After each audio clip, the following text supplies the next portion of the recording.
Então, quando indagamos, né, qual o real motivo de altas internações e mortes por AVC ocorrida no estado de Roraima, né? O que devemos pensar? Primeiramente, existem alguns aspectos em relação à questão de saúde, não saúde pública em si, mas temos que pensar na questão epidemiológica, né? Será que esses casos eles estão sendo diagnosticados mais, né? Será casos que antes não se tinham diagnóstico, agora são diagnosticados por ter um acesso mais rápido, né, e amplo a especialistas no atendimento quando se pensa no acidente vascular cerebral, seja isquêmico ou hemorrágico? Tá?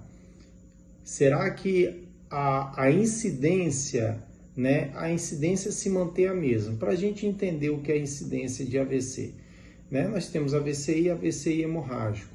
A incidência média no Brasil, a gente sabe que é 160 casos a cada 100 mil, né, habitantes por ano. Tá? Então, se você pensar que Roraima, né, em 2012 tinha uma população média de uns 400 mil, 450 mil, e hoje, no último censo de 2022, apresenta em torno de uns 650 mil, é claro que essa população aumentou até 2025, né?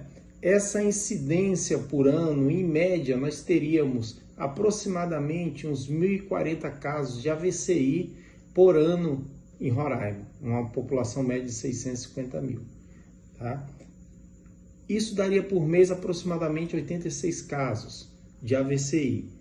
Nos casos de acidente vascular hemorrágico, nessa incidência ela é menor, a incidência maior de falta de oxigenação, né, no AVCI é maior do que o hemorrágico, que sangra em si, ou o popular derrame cerebral, é de 15 para cada 100 mil habitantes ano, então daria uma média, né, de aproximadamente uns 8 casos, né, vamos colocar em média de 9 casos aproximadamente por mês aí.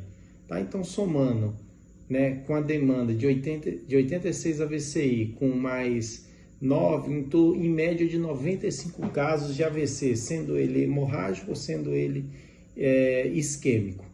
Tá? Especificamente no mês de janeiro, se observou, né, que aumentou a demanda de estados de internações de pacientes com AVC, assim como o quadro de mortes, né? Será que essa incidência ela não está dentro de uma estatística de saúde? Será que essas internações foram mais de pacientes mais graves? Qual o estado clínico desses pacientes? Qual a comorbidade? Qual é a faixa etária desses pacientes? A gente sabe que o AVC, né, no paciente idoso, ele vai ter uma repercussão muito mais grave do que no paciente jovem, né? Então, temos que levar em consideração questões de números reais de AVC. Será que está dentro de um padrão de estatísticas? Será que estamos tendo a capacidade de diagnosticar mais pacientes com AVC, né? Já que temos mais recursos humanos, médicos e mais recursos tecnológicos, um exame de imagem, uma tomografia, uma ressonância, né? Então, temos que levar várias questões em considerações.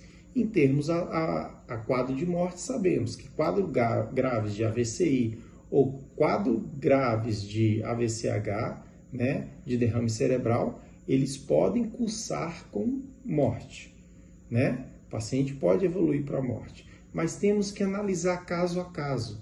Qual é essa faixa etária de paciente? Que pacientes foram acometidos? Que pacientes estão sendo acometidos? Como que são essas mortes?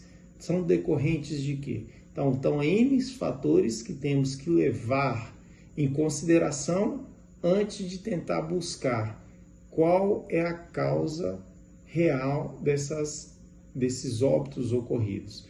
Tá? Mas em termos dos altos índices de internação, eu pensaria não no lado, né, de um lado que está se diagnosticando mais, está sendo capaz de chegar a um diagnóstico, né, e internar esses pacientes para poder entrar com uma intervenção e dar condições com que esse paciente melhore, né? Então, temos que ver N fatores. Em relação a mortes, pode ser pacientes graves entubados, infecção hospitalar ou infecção mesmo, pacientes que ficam debilitados do AVC e podem evoluir com pneumonia, que na sua grande maioria é um paciente que não se locomove, né, não se movimenta, tem uma chance de fazer um quadro de infecção, né, essa infecção pode evoluir para sepse. Então tem que se analisar caso a caso, ponto por ponto, dado por dado, fazer um levantamento estatístico e um trabalho direcionado para se buscar algo casual em termos do que essas mortes estão relacionadas e quais são os tipos de AVC que estão levando a um óbito maior. É claro que a gente sabe que os AVC-HAs, né, um acidente vascular cerebral hemorrágico, ele acaba sendo mais lesivo e levando a um óbito, né, uma gravidade, a um óbito muito maior. Mas temos que analisar caso a caso.